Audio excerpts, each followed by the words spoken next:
Welcome back to another video और आपका आज स्वागत है। सो आज हम लोग देख रहे हैं महाभारत का 94th एपिसोड। तो चलिए देखते हैं ये वीडियो।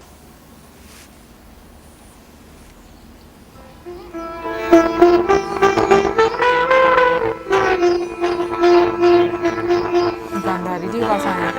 शायद नहीं। प्रणाम। हाँ तो गांधारी जी हैं। अच्छा हाँ, गंधारी में द्रौपदी जी। आओ कुंती। दीदी, मेरे साथ आपके पांचों और वासुदेव भी हैं।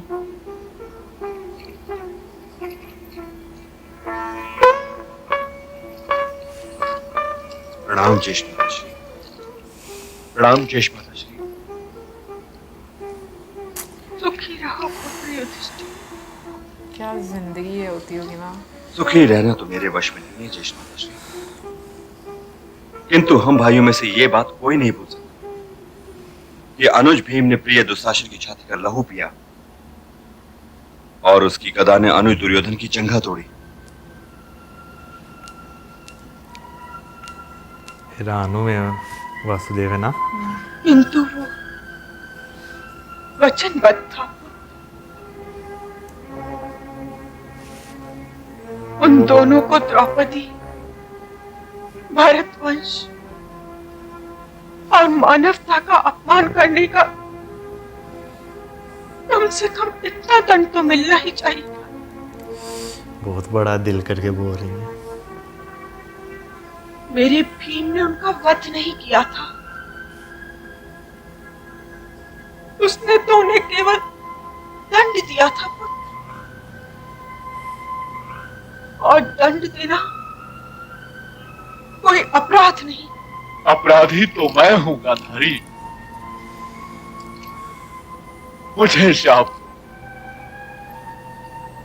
और जब शाप देने के पश्चात तुम्हारा मन हल्का हो जाए तो वन की ओर प्रस्थान करने की तैयारी करो।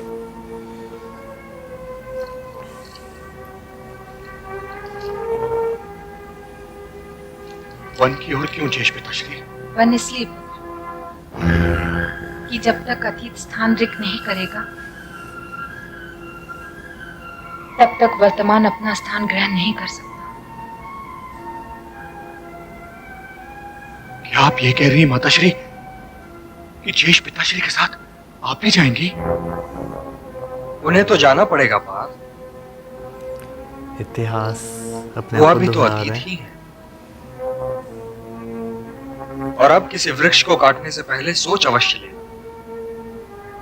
कि क्या पता उस वृक्ष की छाया में बुआ या माता गांधारी या ज्येष्ठ पिताश्री विश्राम कर चुके हो।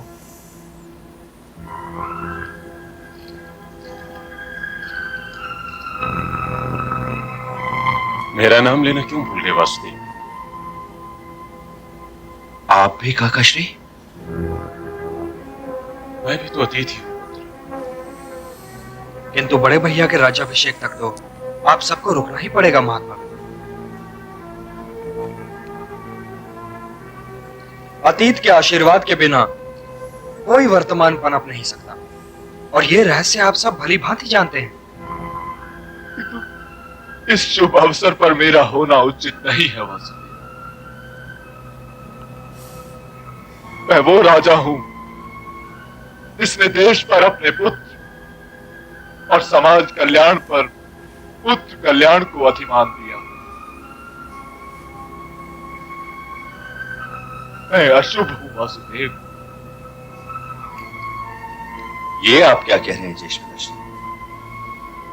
किसी के राज्याभिषेक का तो प्रश्न ही नहीं उठा, क्योंकि हस्तिनापुर का राजसिंहासन तो रिक्त नहीं है। आप विराजमान हैं और भगवान आप नहीं पुत्र, तुम धर्मराज हो, तुम सत्य के प्रतीक हो। तुम भगवान से ये ना मांगो। मैं तो केवल तुम्हारे पिता अपने प्रिय अनुज पांडु का प्रतिनिधि। अब तुम आ चुके हो, तुम इस सिंहासन के उत्तराधिकारी हो, और फिर मैं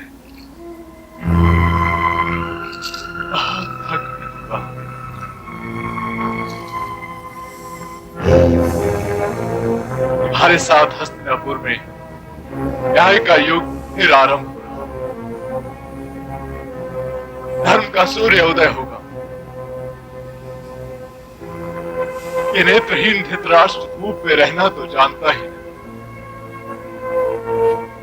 इसे अपना अंधेरा समेट कर चला जाए।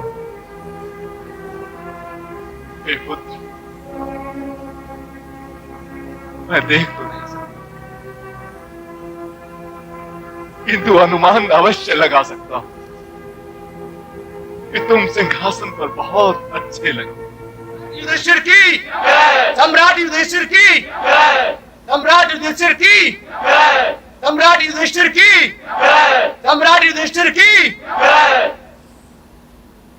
ओम आपो हिष्ठा मयो भुव तान ऊर्जे दधातन महेरणाय चक्षसे यो वः शिवतमो रशस्तस्य भाजयते हना उशतीरिव मातर तस्मा अरङ्गमामवो यस्य क्षयाय जिन्वतः आपो जनयथा जनः स्वस्ति न इन्द्रो वृद्धश्रवाः स्वस्ति नः पूषा विश्ववेदाः स्वस्ति नस्तार्क्ष्यो अरिष्टनेमि बलराम जी स्वस्ति नजर नो वो नाराज हो गई थी। बृहस्पतिर्दधातु ओम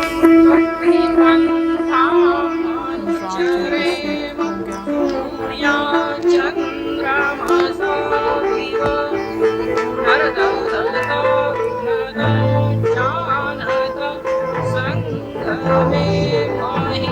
वासुदेव खुद कह रहे हैं।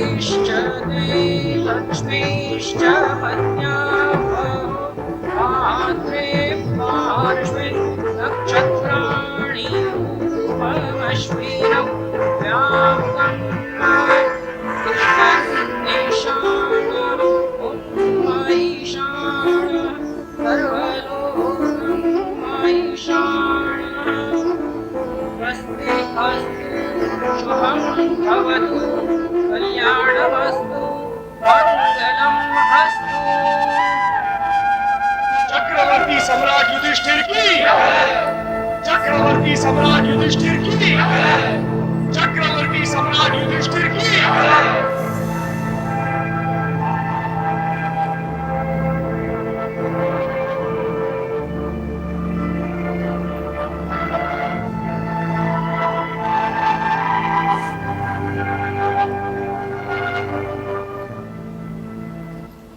सबसे पहले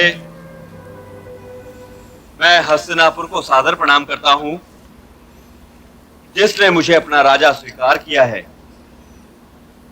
फिर मैं अपने पूर्वजों को सादर प्रणाम करता हूं और उन्हें वचन देता हूं कि मैं हस्तिनापुर और उसके लिए इस राज सिंहासन की रक्षा करूंगा।